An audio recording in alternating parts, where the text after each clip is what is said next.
Mamá, te la doy. ¿Puedes devolvérmela?, preguntó la novia por correo. El vaquero respondió, mi hijo ya te eligió. Estación de Dustfield, territorio de Nuevo México. Verano de 1891. El sol del oeste caía como un juicio. El calor ondulaba sobre los caminos de tierra y distorsionaba el horizonte lejano. El polvo colgaba en el aire, espeso e inmóvil, tiñendo todo de un tono permanente de óxido. La estación de Dustfield no era lugar para delicadezas, no con sus letreros descascarados, tablas deformadas y el hedor a sudor y whisky viejo adherido a las paredes. Los cascos de los caballos golpeaban las tablas afuera. Los hombres maldecían a gritos entre tragos de botellas. La risa, cruel y afilada, cortaba el aire como alambre de púas. Cuando el tren se detuvo con un siseo, sus ruedas metálicas rechinando contra los rieles, solo unos pocos pasajeros bajaron.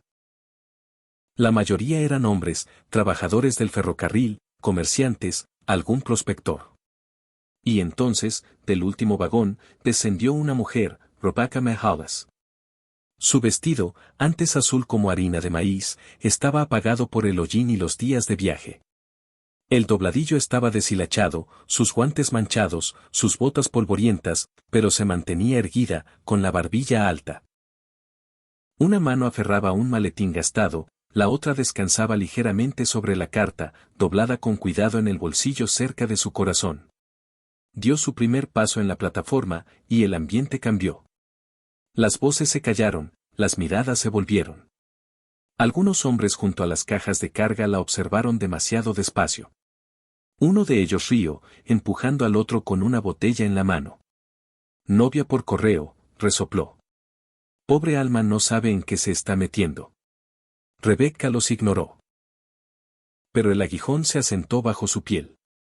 Las únicas otras mujeres a la vista se apoyaban en el porche del salón, corsés apretados, rostros pintados, ojos cansados. Una de ellas miró a Rebecca y le dio una larga mirada silenciosa, mitad advertencia, mitad lástima, antes de apartarse. El corazón de Rebecca latió más fuerte. Aún así, sus pasos no vacilaron. Buscó entre los rostros, buscó a alguien con un cartel o quitándose el sombrero, lo buscó a él, pero no había nadie. Entonces una voz, profunda, baja, vacilante, cortó el ruido detrás de ella. Rebecca Hallis. Se volvió. El hombre que estaba a unos pasos era alto, bronceado por el sol, con la mirada dura de alguien acostumbrado al silencio. Beston Tate. Sus hombros eran anchos bajo un abrigo polvoriento, su sombrero sombreaba sus ojos. Parecía la tierra misma, tallado, curtido y callado.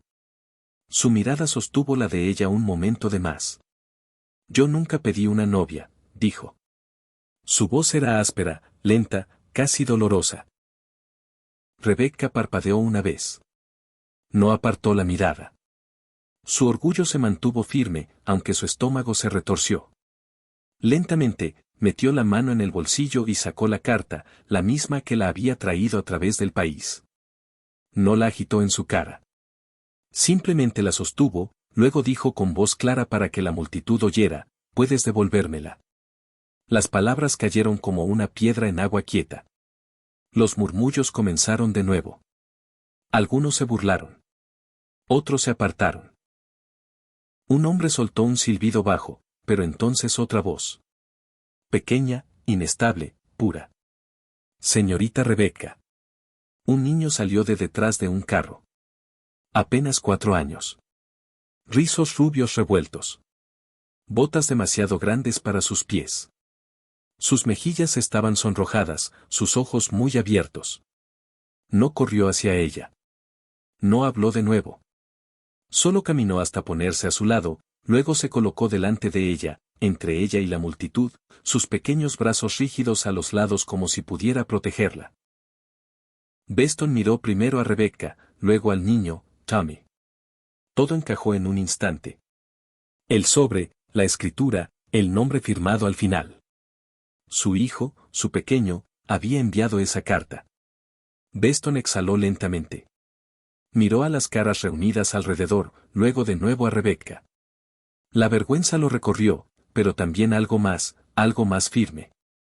No extendió la mano hacia ella. No se disculpó.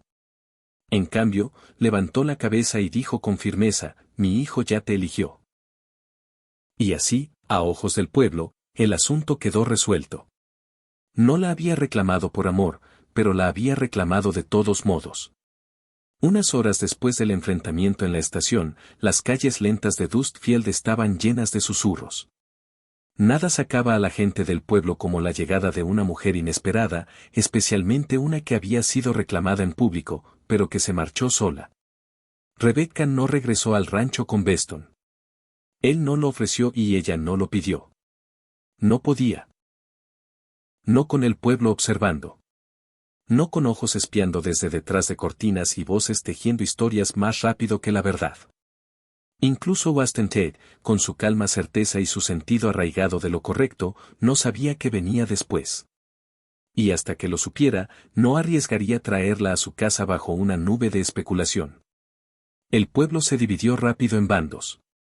Algunos decían que ahora debía ser su esposa tras tal declaración y que debía llevarla a casa o arriesgar la vergüenza. Otros insistían en que era una estafadora, una mujer del este, aquí para engañar a un viudo doliente y quedarse con su tierra. Otros más, sobre todo mujeres mayores y vagabundos, simplemente no querían la disrupción. No les gustaba cómo se vestía, cómo se comportaba, cómo se negaba a marchitarse. Demasiado orgullosa para una novia por correo, susurró una mujer. Demasiado refinada. Ante todo ese ruido, Beston hizo lo que creía decente. Arregló que Rebecca se quedara en la única habitación disponible en el pueblo, un estrecho alojamiento en el segundo piso sobre el saloon de Dustfield. No era lugar para una dama, pero no había posadas, ni casas de huéspedes, ni hogares dispuestos a recibirla. Pagó por adelantado y le dio la llave sin comentarios.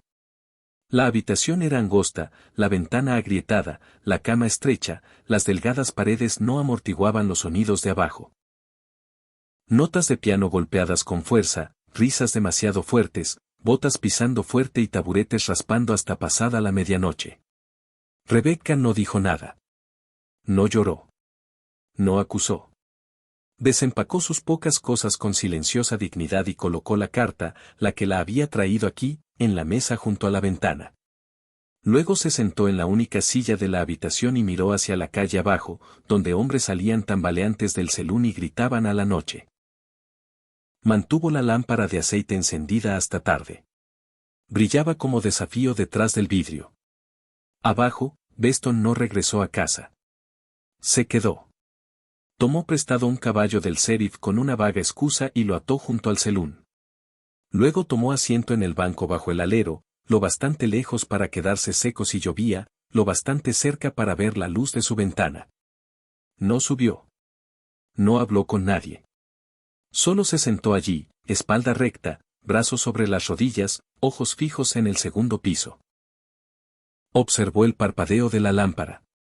Escuchó al pueblo callarse, y no se marchó hasta que la luz se apagó cerca del amanecer. A la mañana siguiente, Rebecca abrió su puerta y salió al descansillo crujiente. Abajo, el banco donde Beston había estado sentado estaba vacío ahora, pero una tosca silla de madera había sido arrastrada durante la noche. Su asiento estaba desgastado y, al tocarlo, aún estaba ligeramente tibio. Lo miró largo rato. No había subido a consolarla, no le había prometido seguridad ni afecto, no había dicho una sola palabra, pero se había quedado. Y en Dustfield, eso significaba más que las declaraciones de la mayoría de los hombres. Rebecca volvió a entrar, cerró la puerta y dejó que el sol de la mañana cayera sobre su rostro. Aún era una mujer sin título, aún una deriva a ojos del pueblo. Pero no estaba sola. Y por ahora eso era suficiente. El juzgado de Dustfield era poco más que una sala anexa junto a la capilla con bancos crujientes y ventanas altas que dejaban entrar demasiado sol y muy poca brisa. Pero ese día parecía el centro del mundo. La sala estaba abarrotada. Hombres que nunca se hablaban en el pueblo ahora estaban hombro con hombro, brazos cruzados, rostros indescifrables. Mujeres se abanicaban en los bancos traseros, sus ojos agudos, sus susurros más agudos. Incluso el predicador estaba cerca de la puerta, brazos cruzados, labios apretados, y al frente de todo estaba sentada Rebeca. Sentada sola, manos aferrando el borde de su silla, nudillos blancos bajo los guantes. Su espalda recta, barbilla alzada, pero un leve temblor en las yemas de los dedos traicionaba el peso del momento. Sobre la mesa ante el consejo del pueblo yacía una sola hoja de papel, amarillenta y doblada. El sello se había deshecho hacía tiempo. Uno de los consejeros, un hombre flaco con boca amarga y voz fuerte, golpeó la carta con el nudillo. Esto, declaró, es lo que la trajo aquí. Una carta escrita bajo el nombre de Washington Tate. La desplegó cuidadosa y lentamente, como revelando un crimen. Luego la leyó en voz alta. Mi pa está muy triste. Creo que necesita a alguien que sonría grande. Si vienes, tal vez vuelva a sonreír. Las palabras en letra infantil y temblorosa llenaron la sala como un trueno. Algunos rieron por lo bajo. Otros se apartaron, incómodos. El consejero continuó, voz fría. Aquí yace un engaño. Una mujer fue convocada bajo falso pretexto, creando inquietud en este pueblo. Es nuestro deber determinar si ese engaño fue accidental o criminal. Dobló de nuevo la carta, la colocó sobre la mesa y miró hacia Beston. Nadie había llamado a Tommy, pero fuera de la ventana más cercana, justo detrás del vidrio, apareció un pequeño rostro. Tommy estaba de puntillas, sus manitas sobre el alféizar. Sus ojos redondos y serios observaban cada palabra, su aliento empañando la esquina del vidrio. No habló, no se movió. Dentro, Rebecca giró ligeramente la cabeza, lo justo para captar a Beston en su periferia. Él estaba quieto como siempre, pero sus dedos tamborileaban contra su pierna, un ritmo callado e inconsciente. Luego, lentamente, se puso de pie. Nadie lo detuvo. Caminó hasta el frente de la sala, botas resonando contra el piso de madera. No miró a Rebecca. No miró a la multitud. Solo miró la carta. Y entonces habló. La carta lleva mi nombre, dijo. Eso es suficiente. Acepto la culpa. Un murmullo recorrió la multitud. ¿Admite, preguntó uno de los consejeros, haber engañado a esta mujer? Admito que la carta fue enviada bajo mi nombre, respondió Beston, voz baja pero firme. Y acepto lo que conlleva. Otro hombre se inclinó hacia adelante. Aunque le cueste su reputación, su comercio, su posición en este pueblo.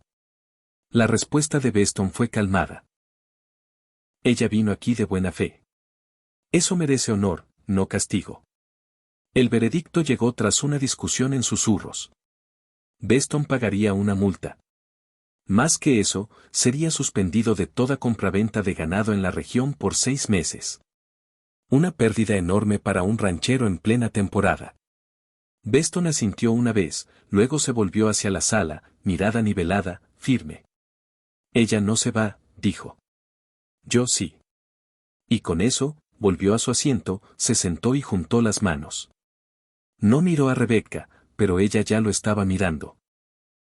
Nadie aplaudió. Nadie habló porque todos entendieron. No lo había hecho por amor. Lo había hecho porque era lo correcto. Porque ella merecía que alguien se mantuviera en pie, incluso cuando el suelo temblaba debajo. Rebecca no habló con Beston después de la audiencia del pueblo, no por enojo hacia él, sino por vergüenza hacia sí misma. Había llegado a Dustfield con sus propios pies, llevando su historia, su elección y su nombre. Sin embargo, cuando importó, otro había defendido por ella.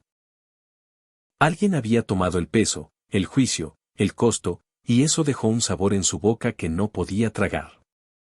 Así que a la mañana siguiente, sin decir palabra a nadie, dejó la habitación del Selún y caminó hacia el este del pueblo, rumbo al campamento minero.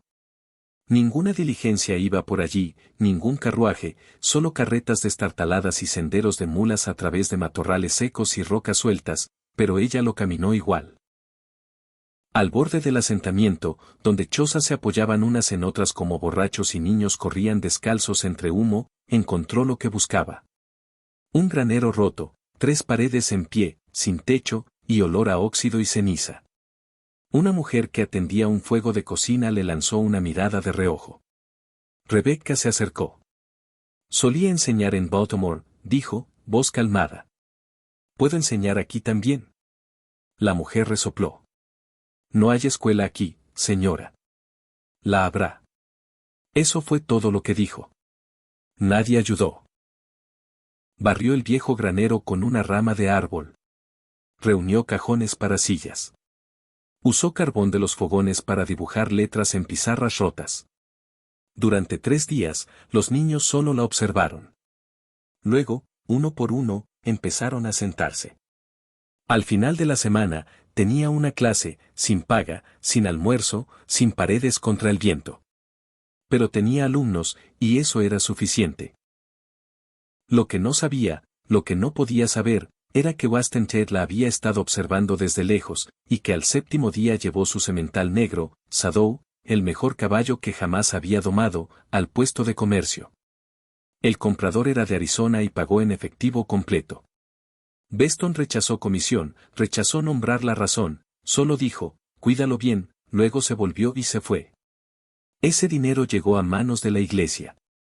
Un sobresellado, sin firma. Dentro había suficiente para arreglar el techo del granero, suficiente para bancos, pizarras, tiza, una campana de verdad. El predicador se lo entregó a Rebecca 2 días después, diciendo solo, parece que Dios te encontró un benefactor silencioso. Ella estaba agradecida pero curiosa. Más tarde esa tarde, al pasar por el rancho Tate en su camino de regreso al pueblo, notó algo. El corral estaba demasiado silencioso. Se detuvo en la cerca y miró más de cerca. Sadow ya no estaba. El espacio donde siempre se paraba estaba vacío. Se quedó allí un largo rato. Esa noche, fue a casa de Beston. Él abrió la puerta, calmado como siempre, ojos firmes, manos ásperas del trabajo del día. Ella no lo acusó. No preguntó por qué. Solo se paró en su porche y dijo, «¿Lo vendiste?» Beston no asintió. No confirmó. No necesitaba hacerlo. Ella avanzó, lo miró plenamente. «No me salvaste», dijo, voz baja. «Me diste espacio para salvarme yo misma». Y entonces se volvió, caminó de regreso hacia la luz menguante, dejándolo solo en el porche, la brisa tirando de su camisa. Él no dijo nada. Pero la observó hasta que desapareció sobre la colina, como siempre hacía. El cielo se volvió gris sin aviso, cubriendo el pueblo en una luz fría y opaca. Nubes bajas como si los cielos contuvieran el aliento. Un carruaje pulido rodó hacia Dustfield, fuera de lugar entre las carretas astilladas y carros de mulas. Sus ruedas se movían con propósito, no la vacilación de un viajero, sino la certeza de alguien regresando a reclamar lo que creía suyo. El hombre que bajó llevaba chaleco oscuro. Sus botas brillaban como espejos.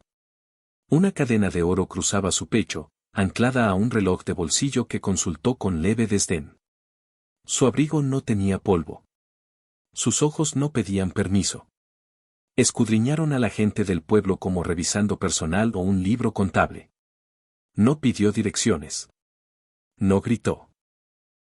Simplemente caminó hasta la oficina del sheriff y entregó un fajo de documentos, un contrato matrimonial, una carta de compromiso firmada en Baltimore, una acusación formal de deserción y una petición de revisión moral de la respuesta de Dustfield.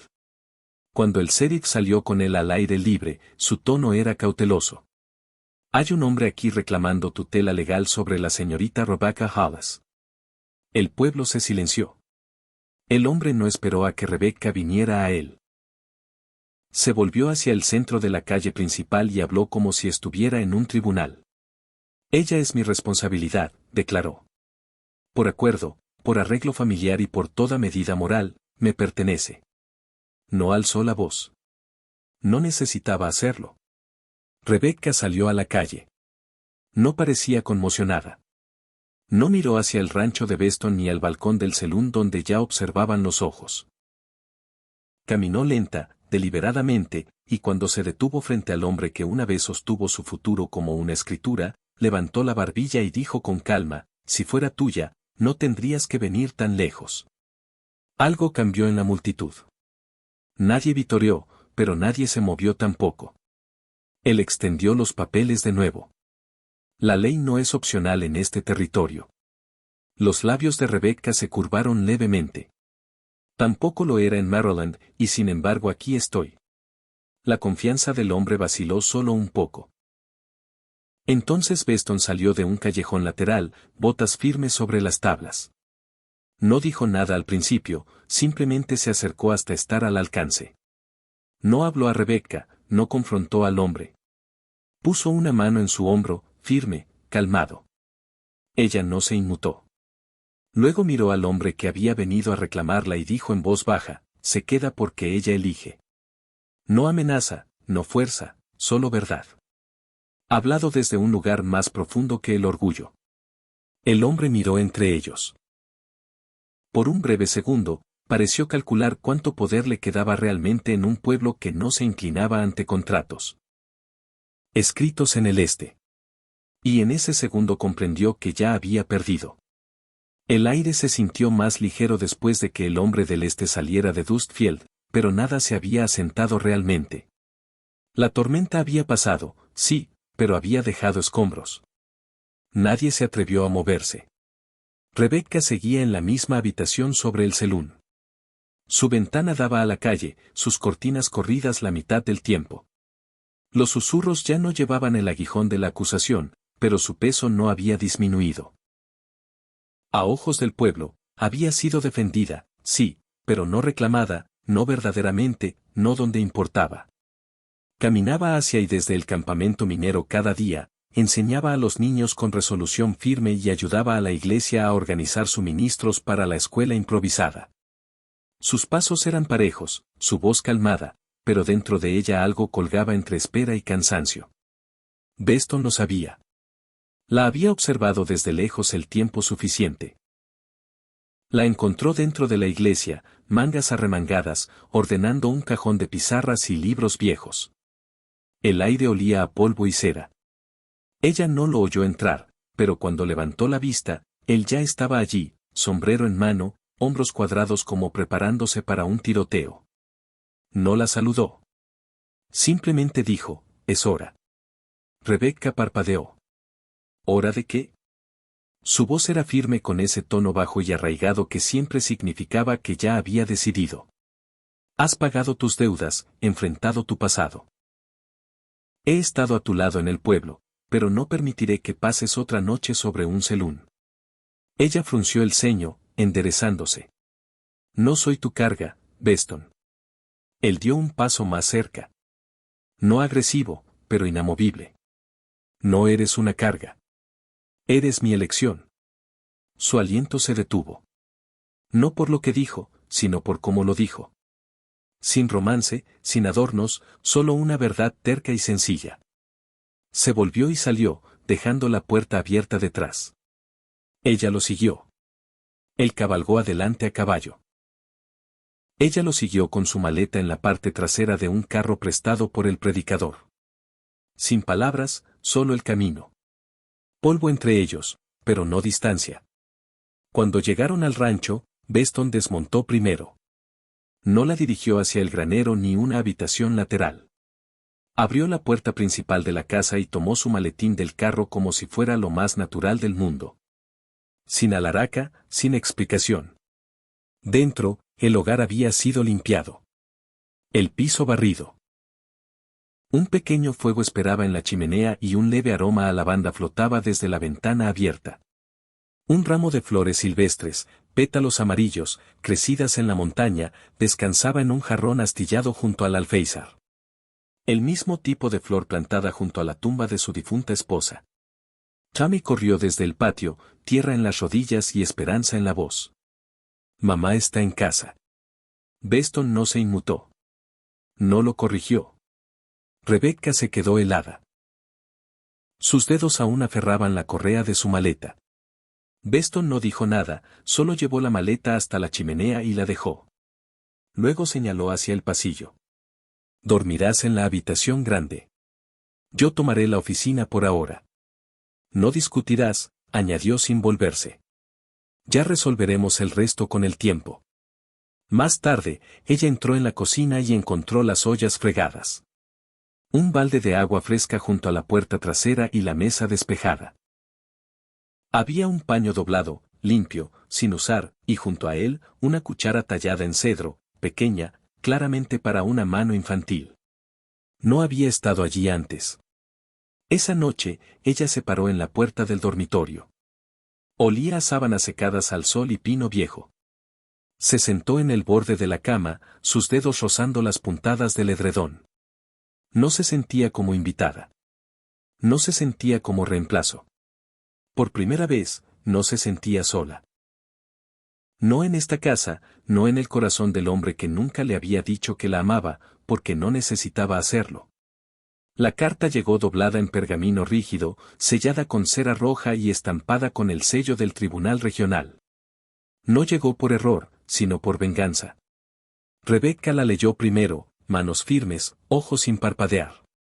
Beston la leyó después, mandíbula apretada, las líneas de su rostro profundizándose. La carta era una denuncia formal presentada por su antiguo prometido. Acusaba a Beston de albergar ilegalmente a una mujer bajo falso pretexto y coaccionarla para quedarse en Dustfield. Era legal, era fría y estaba destinada a avergonzar. Una semana después, un agente federal llegó al pueblo. Llevaba abrigo a medida, revólver que nunca había visto polvo de Dustfield, y caminaba como esperando obediencia. Vino a interrogar a Waston Tate. Pero el pueblo había cambiado. Cuando el agente entró al salón a pedir direcciones, se encontró con silencio. Cuando llegó a la iglesia a buscar registros, encontró los bancos llenos no de oraciones sino de gente. Madres del campamento minero, padres que habían visto a sus hijos leer por primera vez, el dueño de la tienda, el viejo peón de rancho y niños también, sus manos manchadas de tinta por las letras que habían aprendido a escribir. Rebecca estaba al fondo. No habló. No necesitaba hacerlo. El predicador dio un paso adelante, ojos firmes, voz calmada. Esa mujer ha hecho más por este pueblo que cualquiera en su nómina. El agente, para su crédito, escuchó.